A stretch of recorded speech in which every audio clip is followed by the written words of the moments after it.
The year was 2027. Advances in biotechnology were helping people improve their physical and mental abilities to an amazing degree. Provided, of course, they had enough money. A new breed of people was emerging. We were watching their recap video of machine. the first part of the Detroit, scene. at least. That came out on Not 360 a everyone was few years happy to see back. it. It's also backwards compatible. I just landed a If job anyone as head of was looking security at to Sarif pick it up and Industries, play it, probably can a get it for cutting-edge cheap. biotech firm. David Sarif himself handpicked me for the job. Said he needed me to keep his people safe. My ex, Megan Reed, was one of them. Brilliant neuroscientist, Megan had found a way to make augmentation safe and affordable for everyone. All she had to do was present her research to Congress. But the night before her big meeting, my security measures failed. A team of Black Op mercenaries stormed into Sarif headquarters, massacring everyone in sight. 3 of the mercs were heavily augmented walking tanks. Their mission? Take out Megan and her team. I tried to stop them, but their leader tossed me through a plate glass wall. Last thing I heard as his bullets slammed into my brain was Megan's dying scream. I should have died with her. Only I didn't. High-end military-grade enhancements saved my life. The best augmentation Sarif's money could buy. It took me half a year to get a feel for her. Should have taken longer. But 6 months into my recovery, Sarif Industries was attacked again. This time, by a radical group of pro-human purists.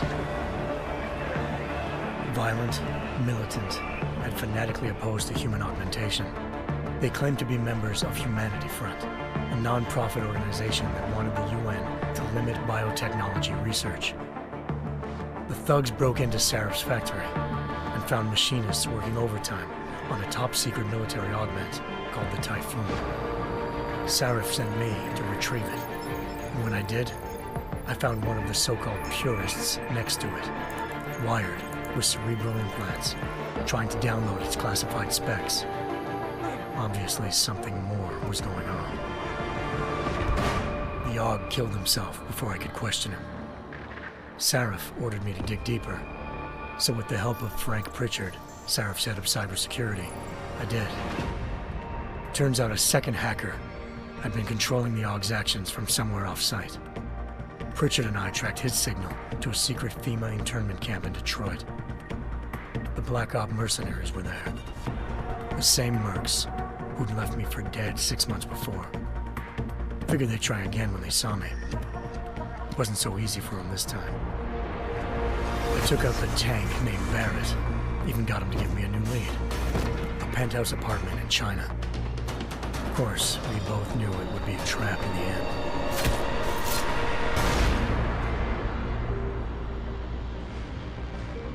Hengsha Island, China.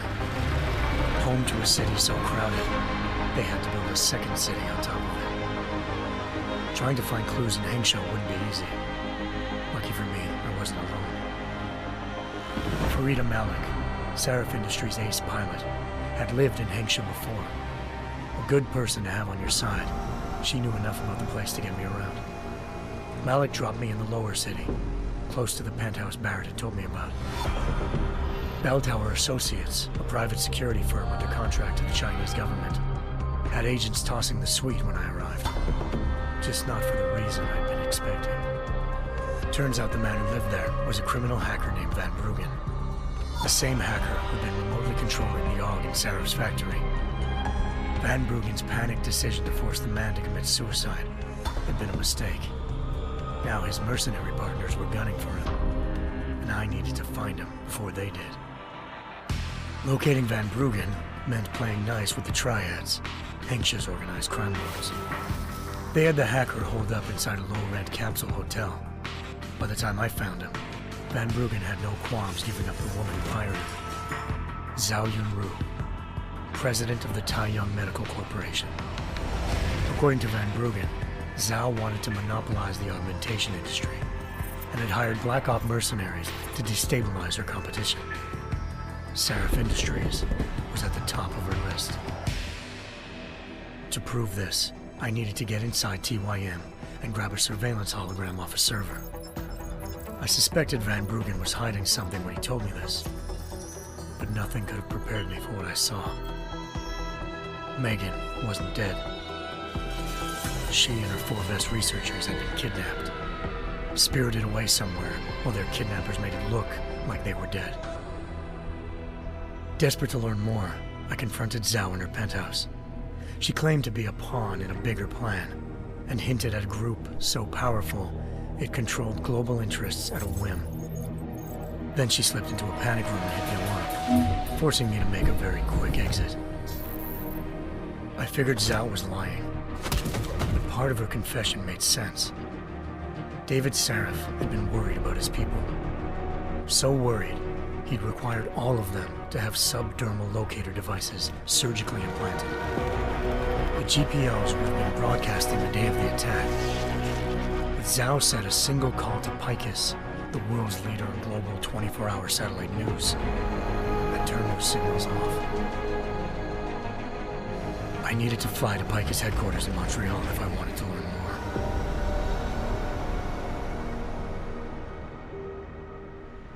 Eliza Cassan, Picus Communications' First Lady of News. Malik thought I was reaching when I told her Eliza was involved in this. The world's most famous news anchor, working with a mercenary hit squad. But when I confronted Cassan in her office, she freely admitted to jamming Detroit's satellites the night Megan's team had been taken.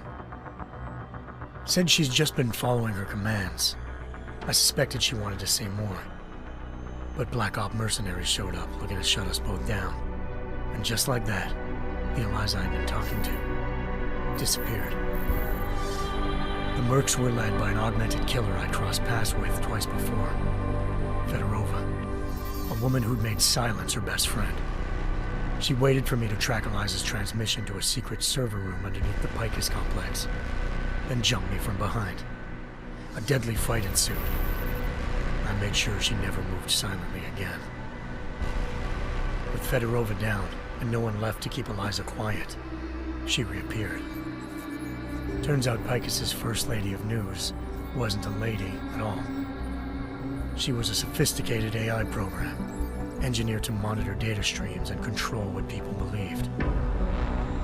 Eliza told me the Mercs had brought in a Humanity Front doctor named Isaiah Sandoval to remove the scientist's implanted tracking devices while Detroit's satellites were down. She also told me to speak to David Sarif if I wanted to learn more. By the time Malik and I got back to Detroit, tensions between normal and augmented citizens had reached a flashpoint. Riots were breaking out in several cities, and the UN was being urged to intervene. Sarif was trying hard to convince Hugh Darrow, the inventor-turned-philanthropist who'd once been a leading proponent of enhancement technologies, to help stop a possible regulatory vote. Sarif had a lot riding on Darrow.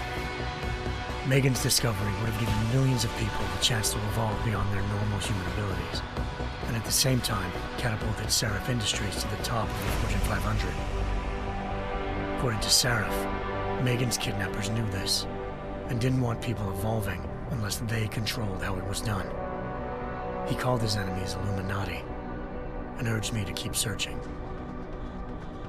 Determined to do so, I tracked down Sandoval via America's most outspoken augmentation opponent, Bill Taggart, Sandoval's boss and founder of Humanity Front. Sandoval admitted to operating on Megan's team when I confronted him, but said he hadn't removed their GPLs. He'd merely switched them to a different frequency. Pritchard was able to trace one of the signals to China. Malik and I immediately took off in pursuit. Unfortunately, the Illuminati were one step ahead.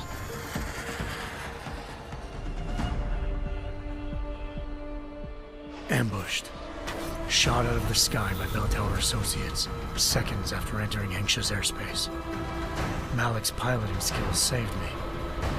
After a tense and bitter struggle, I escaped into Lower Hengsha. The tracking signal I was following led straight to the Triads, or more specifically, to the augmented arm of Tong Si-hung, leader of a gang of augmentation harvesters.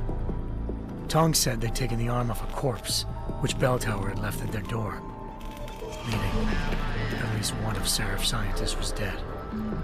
Maybe not the rest of them, though. Tong pointed me to a port used for human trafficking and helped me slip aboard a bell tower ship. We were sailing to Rifleman Bank Station, a military base in the South China Sea. Bell Tower was holding kidnapped civilians as prisoners there, and using them to perfect the Hyron Project, a human-computer interface that left most of its test subjects dead. My search for Megan would have ended then, if not for a mysterious ally named Quinn. In exchange for my help exposing Bell Tower, he slipped me aboard a second ship headed to Singapore and an Illuminati-run biotech facility called Omega Ranch. 3 of Seraph's scientists were there, forced by their captors to create a technology capable of remotely shutting down augmented abilities. Thanks to an emergency recall notice issued by the World Health Organization, millions of people all over the world already had the biochip installed. With the help of the scientists, I tracked Megan to a private section of the ranch. There, I ran into Yaron Namir, the walking tank who'd put a bullet in my brain the first time we met. He'd teamed up with Zhao and was hoping to catch me off guard.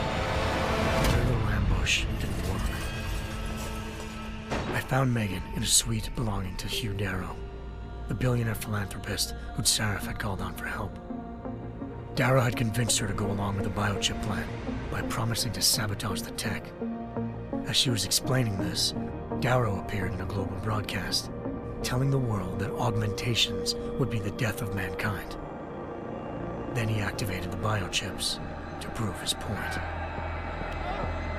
All over the world, augmented people flew into a killing frenzy. Darrow had betrayed everyone, and it was up to me to set things right. To do it, I had to reach Panchaea, a massive installation in the Arctic Ocean. As I raced through corridors built by an all-augmented workforce, I saw death and destruction firsthand. By the time I shut down Darrow's broadcast, I knew the damage he'd done. Still, humanity's future remained unclear. How would the world react to this sabotage? Would people ever regain their faith in augmentations again? What would be the Illuminati's next move? Only time could give us the answers.